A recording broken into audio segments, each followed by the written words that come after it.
¿Cómo están, amigos y hermanos que están viendo esta señal de Olam 7? Nos sentimos alegres, regocijados de que estén con nosotros acá, listos para entablar un estudio de esto que tenemos aquí por delante, que es la palabra de Dios. Venimos a comunicarles lo que Dios quiere que aprendamos a esta hora. En qué quiere Él que meditemos, que reflexionemos, en qué Él desea que día a día nosotros vayamos mejorando, como nuestra conducta cristiana, que por amor a su nombre, que por la obra maravillosa del Espíritu Santo, nosotros debemos de estar siempre avanzando, no para gloria del hombre, sino que para gloria de Dios. Les comparto al pie de la pantalla los enlaces para la página web de Olam 7 y el canal YouTube para nuestro país, aquí en San Pedro Sula, en la ciudad de San Pedro Sula, en el norte de Honduras. En YouTube nos puede encontrar ahí Olam 7 HD Honduras, desde el corazón de América para todo el mundo. No sé a qué hora nos está viendo usted, en la mañana, en la tarde, en la noche, en la madrugada, no sé donde usted se encuentre, pero deseamos de todo corazón que Dios le pueda seguir bendiciendo, regalando esa oportunidad de poder conocer a Cristo, aceptar ese sacrificio y poder rendir nuestras cuentas con Él y decirle que estamos acá dispuestos a poder servirle de todo corazón, de poder ayudar todos de una u otra manera a entablar esta lucha contra las huestes de las tinieblas que tenemos todos los que profesamos ser cristianos, los que nos hacemos llamar de esa forma y que, aunque seamos llamados así, pero somos seres humanos que tenemos luchas también internas, cada uno, y que deseamos salir victoriosos por el poder de Cristo Jesús, que es el que perfecciona nuestras vidas. Vamos a orar en este momento para que Dios nos instruya en esta oportunidad. Oremos. Padre Celestial, te damos gracias. Gracias, Señor, por el privilegio que nos das de encontrarnos contigo a través de la oración. Gracias porque hasta este momento tu brazo poderoso nos ha sostenido, nos ha guardado, nos ha manifestado su amor inefable y nos expone a nosotros, Señor, como pecadores, mortales, que no hay mérito en nosotros mismos. Pero la sangre de Jesús nos ha redimido del pecado. Y ahora Cristo está intercediendo por nosotros en el santuario celestial. Ayúdanos, Señor, auxílianos.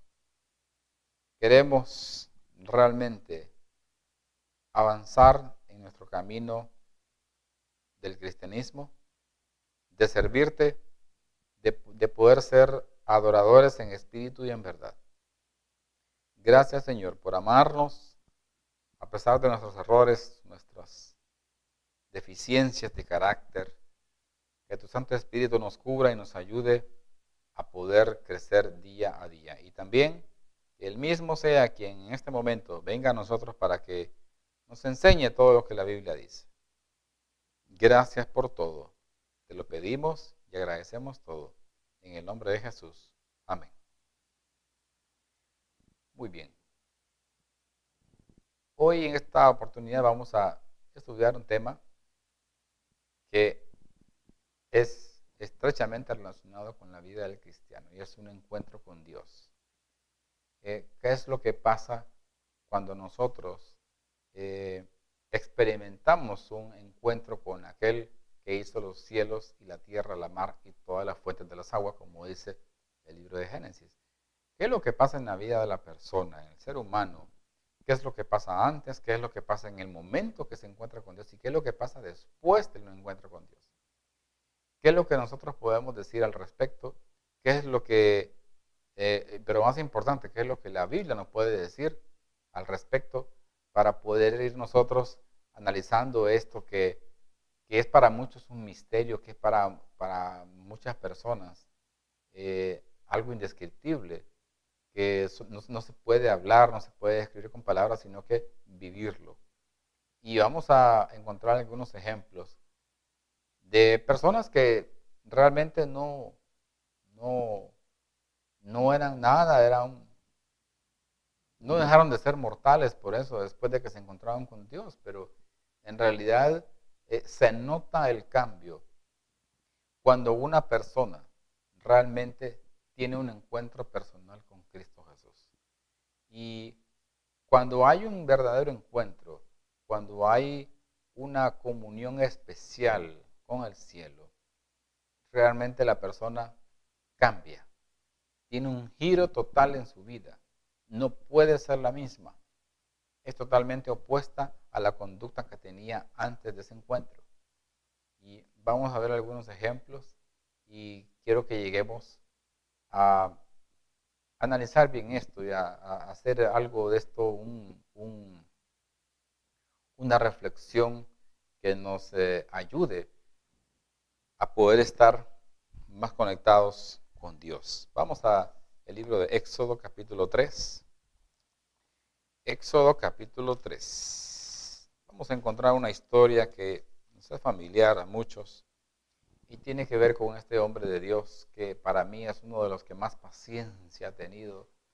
De lo que más nosotros podemos ver en este hombre es eso, la esencia de su paciencia que tenía, de la perseverancia, porque estuvo batallando con un pueblo que estaba ya acostumbrado a la cultura egipcia, a vivir allá con todo. Y aunque este hombre pues fue criado y educado en Egipto y tenía él sus estudios superiores, él fue muy desarrollado en su conocimiento allá. Pero luego sabemos del percance que tuvo cuando él vio que alguien de de los capataces estaba castigando y maltratando a un judío, y él intervino y al final pues mató al egipcio y salió de allá. Y luego él se internó en el desierto y Dios tenía ya un plan trazado para Moisés. ¿Qué es lo que Moisés tenía que hacer? Vemos cómo Dios cuando lo llamó le dice: yo no te ocupo para nada con todo eso que aprendiste allá en Egipto. Necesito que por favor desaprendas todo esto y para eso necesito que te vayas al desierto. Él estuvo 40 años allá, luego lo mandó 40 años al desierto y después de eso lo mandó a Egipto de nuevo para que sacara al pueblo de allá de la esclavitud. Veamos lo que dice en el capítulo 2, versículos del 23 al 25. ¿Qué es lo que pasaba con el pueblo allá en Egipto? Dice: aconteció, Éxodo 2, del 23 al 25. Aconteció que después de muchos días murió el rey de Egipto, y los hijos de Israel gemían a causa de la servidumbre y clamaron. Y subió a Dios el clamor de ellos con motivo de su servidumbre.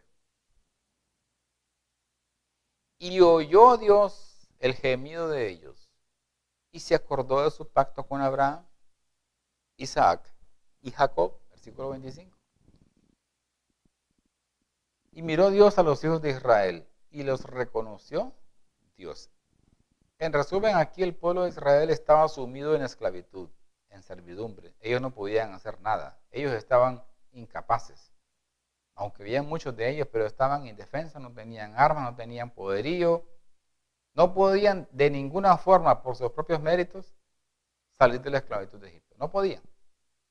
Entonces Dios dijo, llamó a Moisés, y estaba ya él apacentando las ovejas de Jetro, su suegro allá en Madián.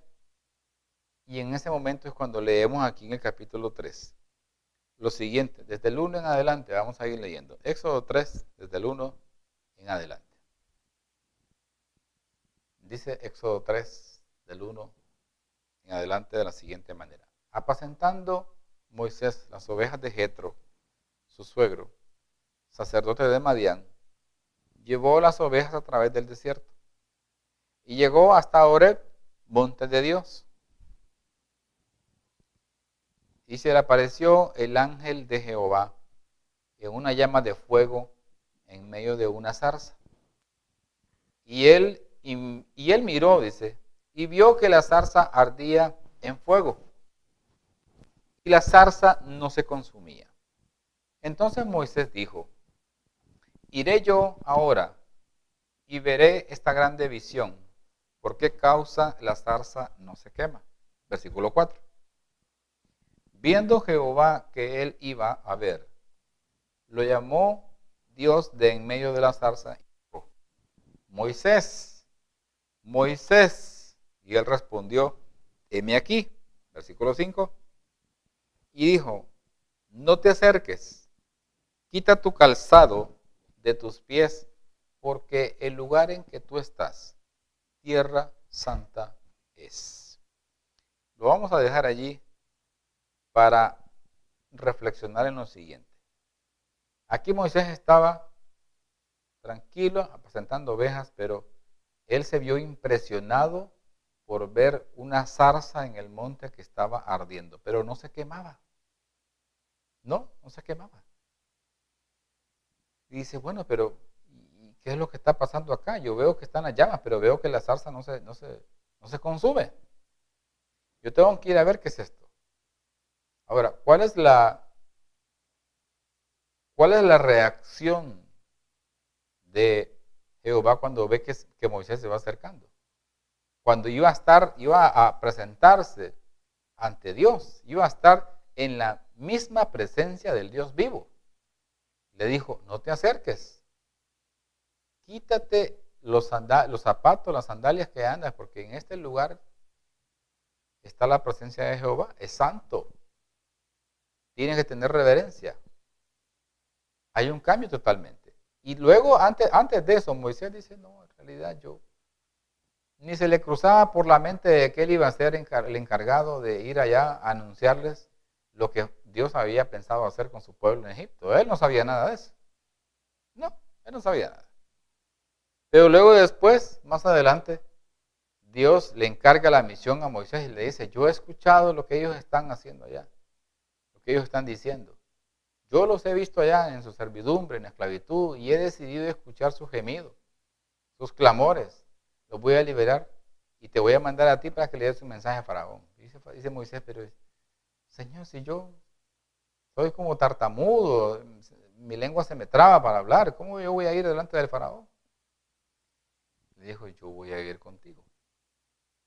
Yo estaré contigo donde quiera que vayas, ahí cuando te presentes delante del Faraón. Mi presencia irá contigo. Y vemos cómo este hombre, ya después de encontrarse con Dios, él cambió y se dirigió hacia allá. Y luego vemos cómo este hombre pasó todo esto, llegó allá, ya conocemos la historia, anunció todos los juicios de Dios contra el pueblo egipcio, para que liberara al pueblo de Israel y pudieran ellos salir y llegar al desierto, para hacerle un tabernáculo a Jehová y glorificarle y hacerle culto. ¿Y qué pasó después? Al final los dejaron ir, después de la muerte de los primogénitos, pasaron el Mar Rojo y se establecieron en el monte Sinaí. Y Moisés les dijo al pueblo que esperaran ahí, que él tenía que subir al monte Sinaí. Y se fue con Josué, su asistente, pero Josué no llegó hasta la cima del monte a hablar con Jehová, se quedó nada más allí, a mitad de camino, esperando a Moisés. Y dice la Biblia que cuando Moisés, después de encontrarse con Jehová, que Jehová le da nada más y nada menos que las tablas de los 10 mandamientos. Esas tablas que muchos dicen, ese decálogo perfecto divino que muchos dicen que está abolido, que fue clavado en la cruz. Bueno, ese decálogo, Dios se reservó el hecho de poder escribirlo con su propio dedo. No se lo delegó a nadie más. Fue con su propio dedo. que lo escribió. Se las entregó a Moisés las tablas. Y luego de eso que le entregó a Moisés las tablas, Moisés las tomó, las recibió y luego empezó del monte Sinaí. Y cuando Moisés llegó y bajó, la Biblia dice que el rostro de Moisés resplandecía, era radiante. ¿Cómo se nota que Moisés había estado delante de la presencia de Jehová? Su rostro resplandecía. No era el mismo Moisés de cuando había subido al monte. Al estar delante de la presencia de Jehová, la vida de Moisés, la apariencia de Moisés totalmente cambió. Inevitablemente, Moisés radiaba todavía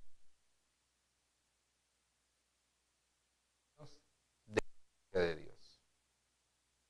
Los experimentó en su parte exterior porque la gente podía ver en él que su rostro brillaba y que no venía de cualquier lugar. No venía de estar solamente sentado en un monte esperando a ver qué pasaba. No, estaba hablando directamente con Jehová. Yo digo, qué privilegio de este hombre. Qué privilegio que tuvo en su vida de poder estar hablando con Jehová. Dios se comunicaba con el pueblo a través de Moisés. Y brillaba su rostro.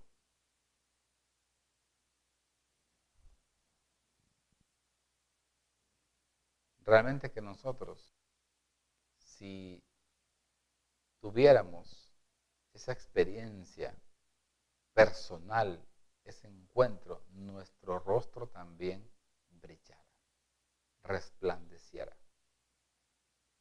Ahora, hay más historias que podemos contar acá y podemos hablar más de Moisés, pero tenemos que ir avanzando con otros ejemplos. Y quiero profundizar también en el caso de los apóstoles. ¿Qué pasa con los apóstoles? Y vemos cómo en el caso de los apóstoles, y voy a mencionar algunos de ellos en el caso de Pedro. Pedro era un hombre que primero hablaba y después pensaba lo que iba a decir. Era un hombre que se manejaba muy con su temperamento alto, arrebatado para hacer las cosas. Y vemos cómo durante el tiempo que estuvieron con Jesús en el ministerio, los discípulos pues andaban extraviados. Casi que no entendían todo lo que Jesús les decía. Jesús les hablaba en parábolas, Jesús les explicaba las cosas, les predicaba y ellos se quedaban atónitos. ¿Cómo es esto? Cuando Jesús les dijo, miren, yo les digo, ustedes me están diciendo acá que fijen mis ojos en este templo, este enorme edificio que tienen aquí, que es un orgullo para la nación judía. Y ven todas las paredes, las columnas hechas de mármol, de diferentes metales. Y aquello que era un símbolo de orgullo para el pueblo judío. Y Jesús les dijo, miren, de aquí les digo que no va a quedar piedra sobre piedra que no sea derribada. Los discípulos quedaron, pero Señor, ¿cómo es esto? ¿Cómo es posible que aquí no va a quedar piedra sobre piedra que no sea derribada? Dinos, le dijeron a Jesús, ¿cuándo serán estas cosas? ¿Qué señal habrá de tu venida, del fin del mundo? Y ahí estaba Pedro también, y era uno de los que dijo, Señor, pero yo te amo de verdad. Y al final Jesús le dice, mira a Pedro, antes de que el gallo cante, me vas a negar 3 veces. Señor, jamás eso va a ocurrir. Ya conocemos la historia. Pedro negó al Señor Jesucristo. Lo negó. También hizo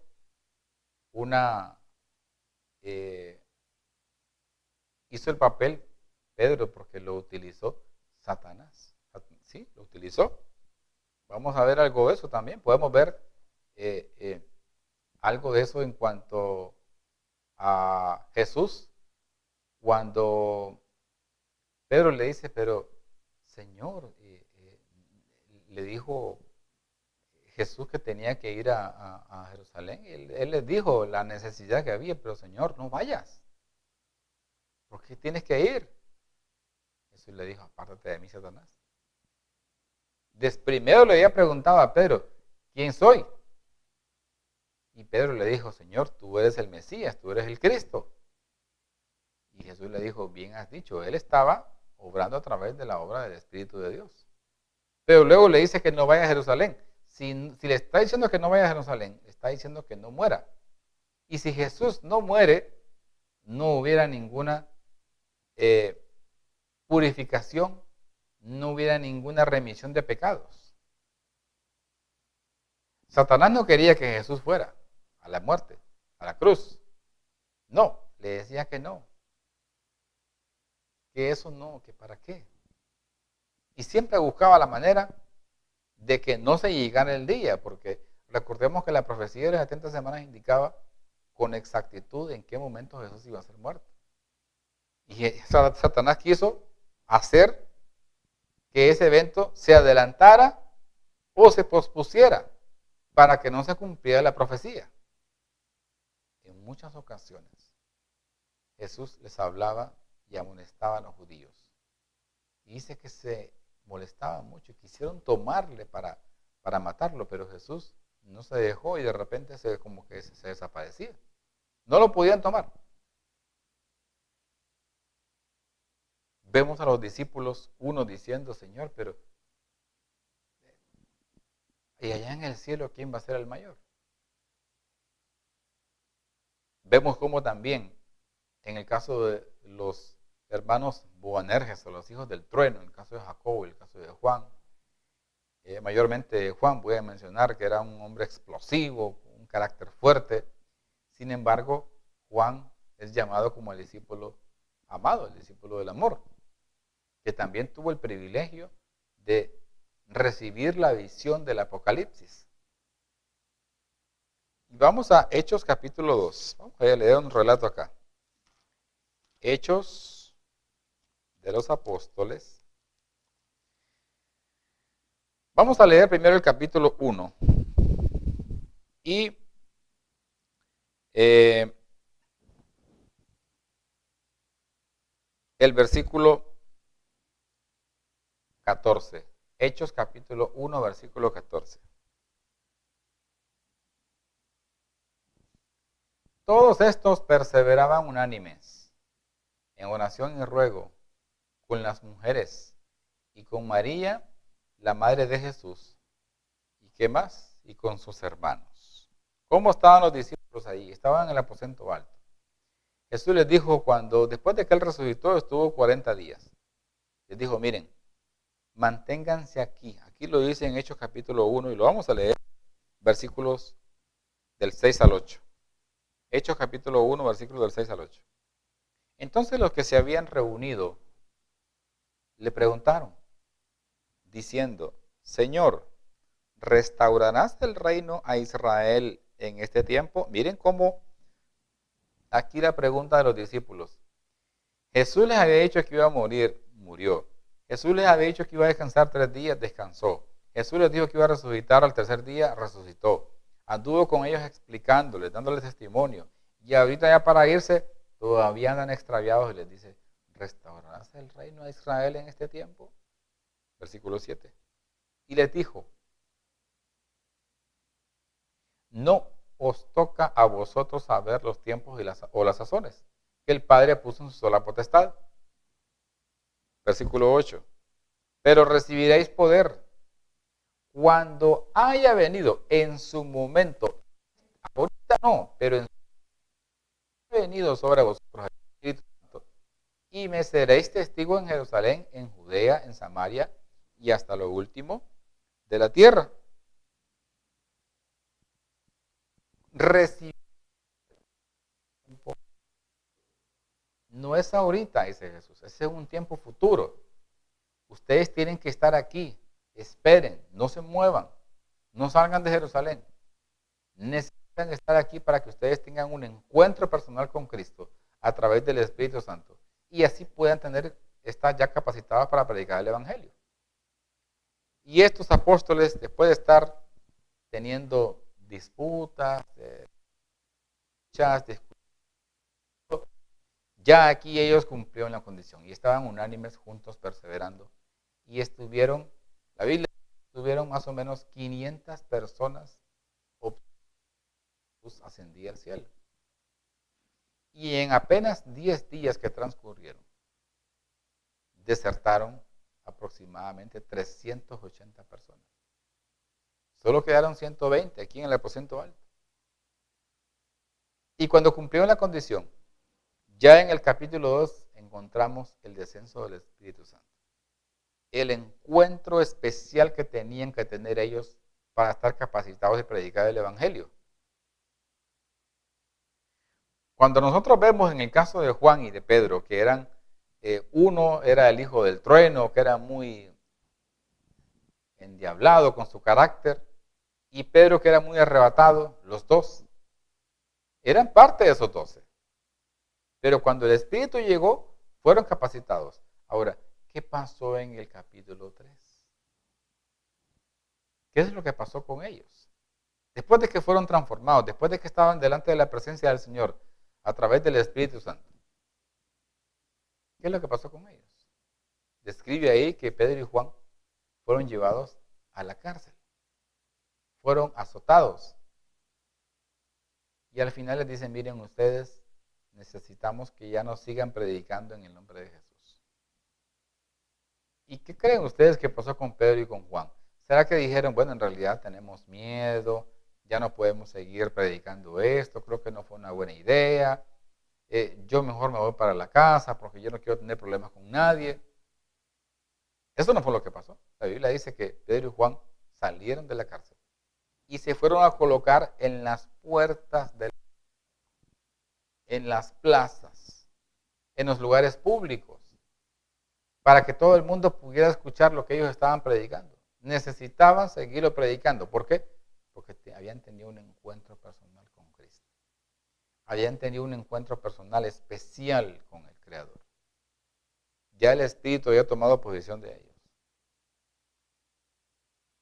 Ahora, ¿qué pasó también en el caso de Pablo? ¿Qué pasó con Saulo? Saulo era un hombre fariseo que estuvo persiguiendo a los cristianos. Él creía que estaban haciendo la voluntad de Dios. Él creía que estaba cumpliendo con un mandato divino en extirpar toda esta secta según su pensamiento. Y vemos cómo Saulo, pues en su momento, la Biblia describe que Saulo, miren cómo trabaja Dios acá. Dios viene y en el momento que es apedreado Esteban. Esteban está siendo apedreado y con este acto del apedreamiento de Esteban, se consume el tiempo de gracia para el pueblo judío. Porque cuando a Esteban lo estaban apedreando, y no es producto de la casualidad o porque a Esteban se le antojó, él está siendo apedreado, pero él empieza a predicarles. Él empieza a mencionarles toda la vida, toda la historia de Israel, todas las oportunidades que tuvieron como pueblo escogido por Dios para poder arrepentirse, para poder convertirse de sus malos caminos. Y les listó todas las oportunidades desde Abel hasta sus días. Cómo ellos tuvieron en sus manos un gran mensaje, una gran obra que hacer, un gran movimiento que tenían que ser una luz para todo el mundo. Sin embargo, el pueblo rehusó serlo. Y el pueblo al final consumó y rechazó al Mesías. Por completo lo rechazó. Ya no quiso ser el Mesías, ya no quiso. Ellos esperaban al Mesías, sí, pero ellos querían que viniera el Mesías de otra forma. Querían que viniera ya como un rey de reyes a liberarlos del yugo romano. Pero andaban extraviados totalmente, los judíos.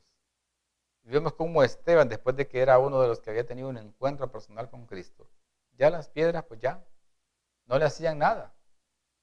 Y en ese momento que Esteban estaba como primer mártir de los cristianos y se estaba consumando la terminación del tiempo de gracia para los judíos, como nación, como individuos sabemos de que ellos tienen oportunidad de alcanzar la salvación como cualquier otro.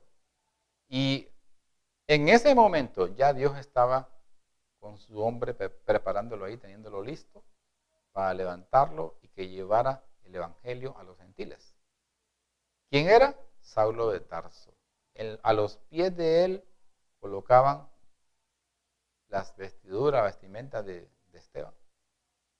Y él estaba observando atentamente lo que estaba pasando. Y para muchos fue un motivo de enardecerse, de sentir en su cuerpo, en su mente cólera, pensamientos malignos de condenación hacia Esteban. Porque él les dice que él estaba allá con sus ojos clavados en el cielo, puestos allá arriba, y que él estaba viendo a Jesús sentado en la diestra de Dios. Y eso los encolerizó. Y tomaron piedras y lo apedrearon y lo mataron.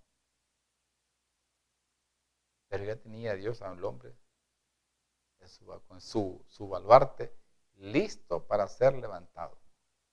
Ahora, ¿qué pasaba con Saulo en ese momento? Saulo no había sido llamado.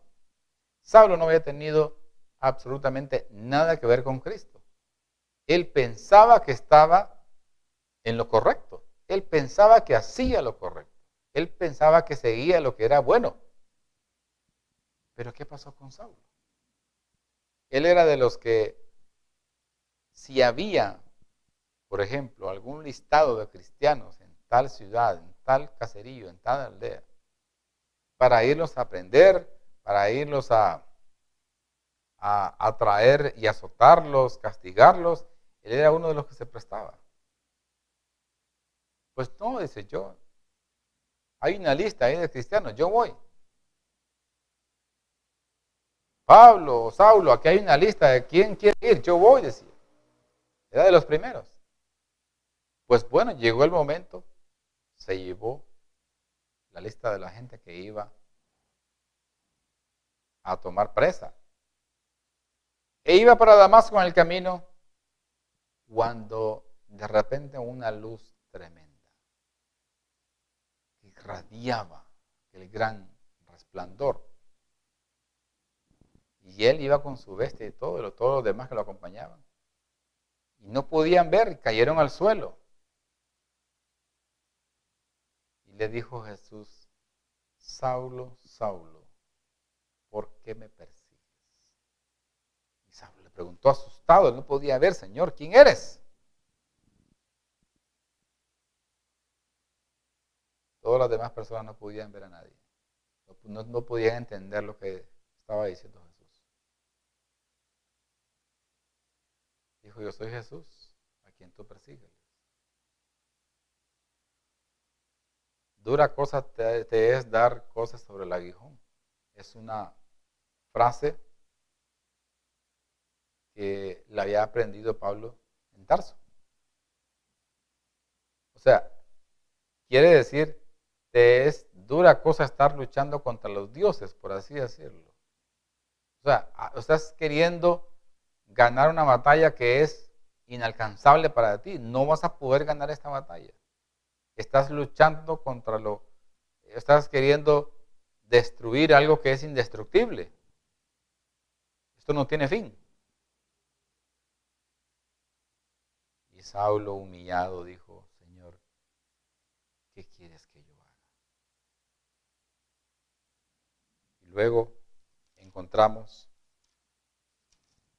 que Pablo, en ese momento Saulo, recibe instrucciones de Cristo. Y le dice lo siguiente. versículo 6 del capítulo 9 de Hechos de los Apóstoles.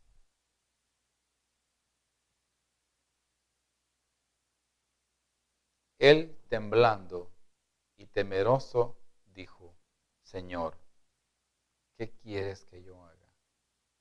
Y el Señor le dijo: levántate y entra en la ciudad, y se te dirá lo que debes hacer. Y vemos luego aquí en el versículo 10, dice del 10 al 12 vamos a leer. Había entonces en Damasco un discípulo llamado Ananías, a quien el Señor dijo en visión: Ananías. Y él respondió: heme aquí, Señor.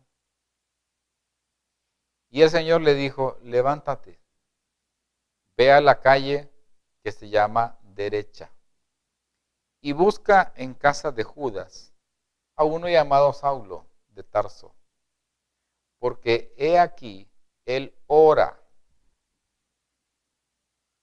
y ha visto en visión a un varón llamado Ananías, que entra y le pone las manos encima para que recobre la vista. Yo digo, me imagino a Ananías escuchar esta instrucción de Dios,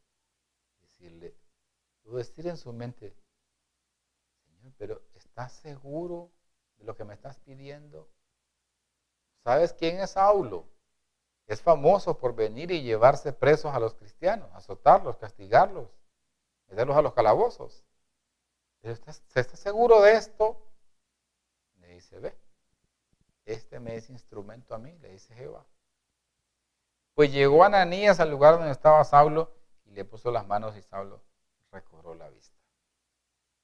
Y luego encontramos, después de ver nosotros acá este evento de Pablo acá, porque dice el versículo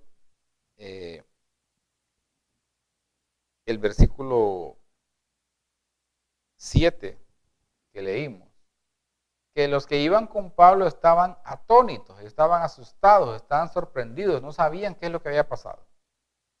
Escuchaban ruido como trueno, pero era la voz de Dios que estaba hablando con Pablo. Y vemos cómo también este hombre de Dios, después de perseguir a la iglesia, iba en camino a Damasco a traer más cristianos. Tiene un encuentro personal con Jesús. Y su carácter es sometido, es lanzado al suelo. Luego Dios le da instrucciones y le dice: ve a la ciudad y te va a decir lo que debes hacer. Dice que la Biblia, que Ananías le dijo a Jehová que este hombre está allí y él ora. Yo les pregunto, antes de eso, ¿Saulo oraba? Sí oraba. Pero aquí dice que ahora él estaba orando, o sea, él está escuchando el clamor de Pablo.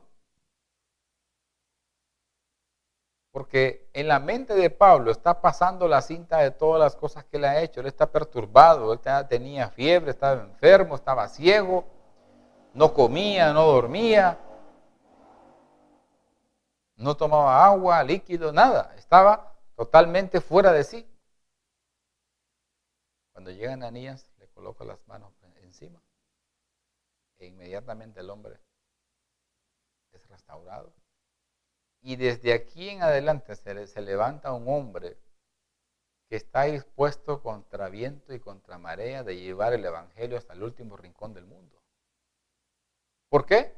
Porque había tenido un encuentro con Dios. Había tenido una comunión con el cielo.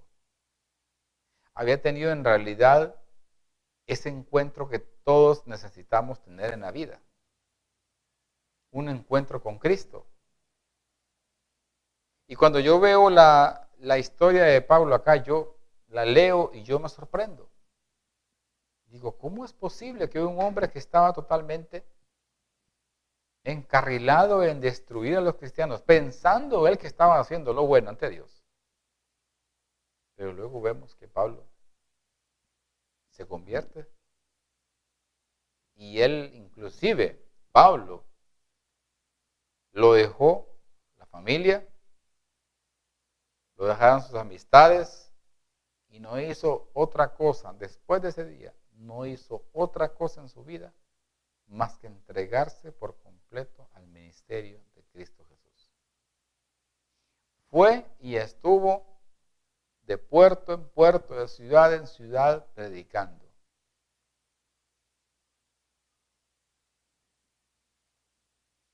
Vamos a Romanos. Romanos, capítulo 15, versículos del 17 al 19. Romanos 15, del 17 al 19.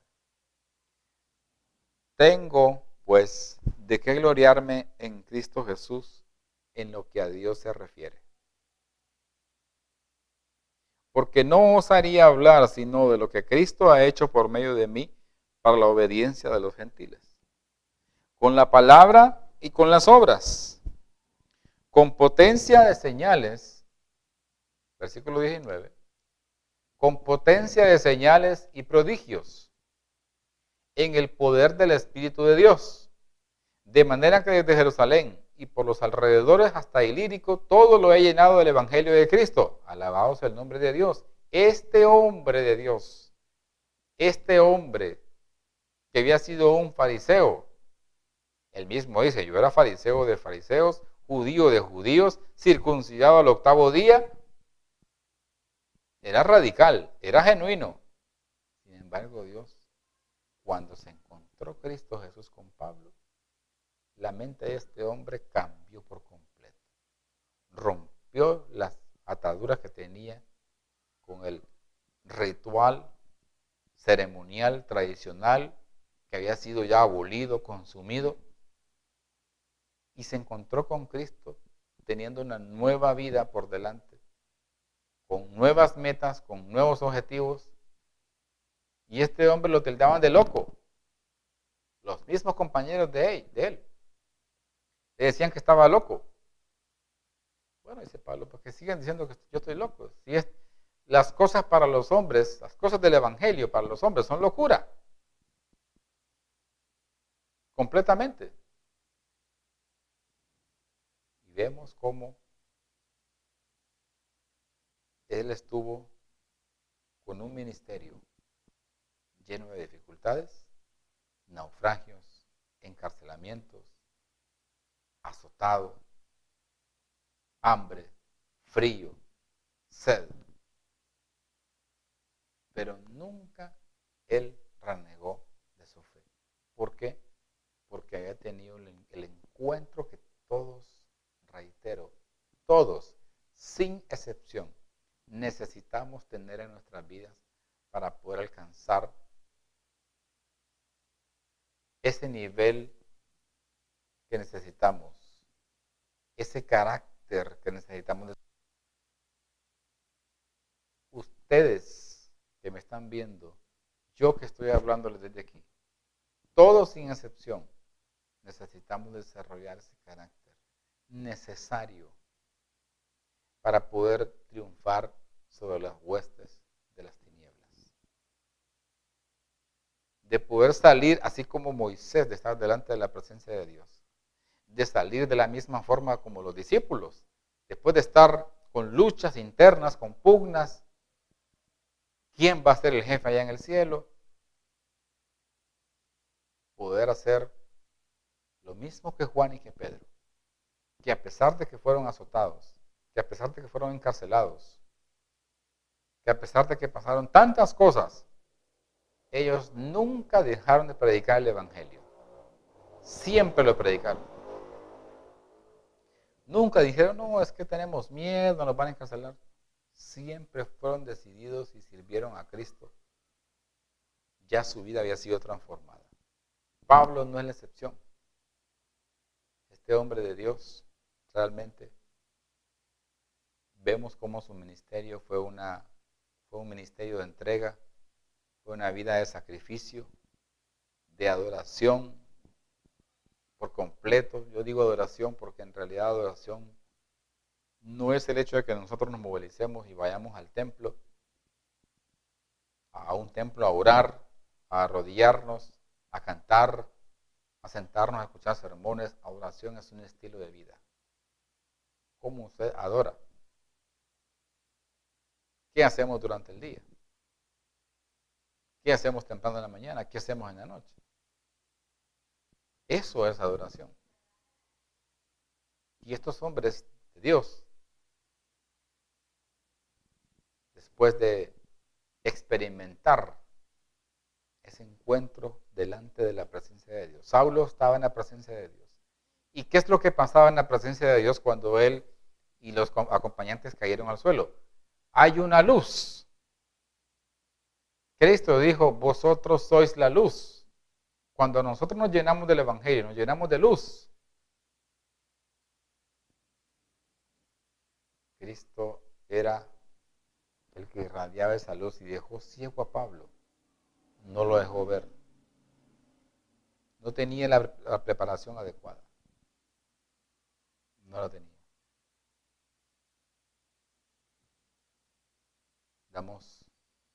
Estamos nosotros con esta situación ahora de ver esta historia de este hombre, de estos hombres de Dios.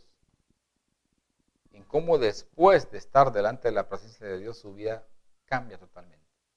No puede ser la misma. Hoy en día estamos nosotros viendo a nuestro alrededor, donde quiera que vayamos, mucha gente. Y hoy más que nunca tenemos una gran cantidad de gente en todos los medios que vemos que van a una iglesia, que van a otra iglesia, que van a aquella iglesia. Pero estamos viendo muchas vidas de ese tipo de personas que dicen servir a un Dios, pero vemos en los testimonios vidas muy pobres, vidas espiritualmente languidecientes. No se ve por dónde hayan estado delante de la presencia de Dios. No nos vemos nosotros así. Estamos en problemas. Estamos fallando en algo. Pablo, desde que Dios le encomendó la tarea de la predicación del Evangelio, él nunca escatimó. Él nunca dijo, no, ya es muy tarde. No, ya estoy cansado. No, ya visité suficientes iglesias. No, allá que vaya otro. No. Siempre él estuvo dispuesto a cumplir la voluntad de Dios. Siempre. Hermanos queridos, el Señor viene muy pronto. Las señales nos están indicando que su pronta venida es inminente.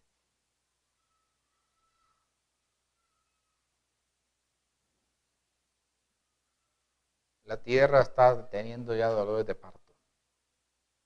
No tenemos mucho tiempo.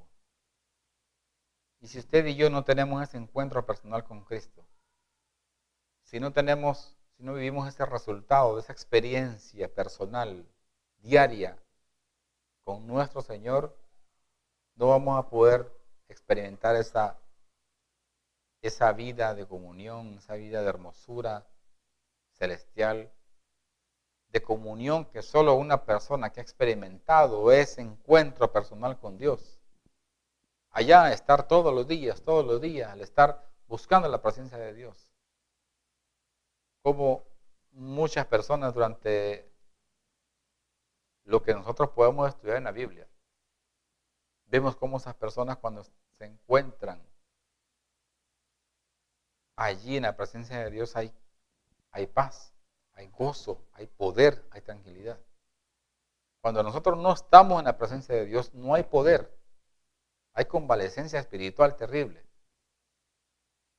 Y Dios nos está pidiendo que salgamos de esa zona de confort y que vayamos todos los días a su presencia para poder ir creciendo espiritualmente. ¿Qué estamos haciendo nosotros para estar delante de la presencia de Dios? Para tener ese encuentro personal con nuestro Creador. que tanta necesidad tenemos de eso, de ese encuentro. Muchas personas hoy en día estamos muriendo lentamente.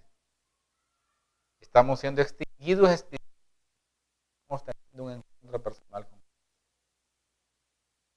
Porque no queremos seguir los pasos. Jesús dijo, lo expresó de una manera muy sencilla. ¿Ustedes quieren seguirme? ¿Quieren andar detrás de mí?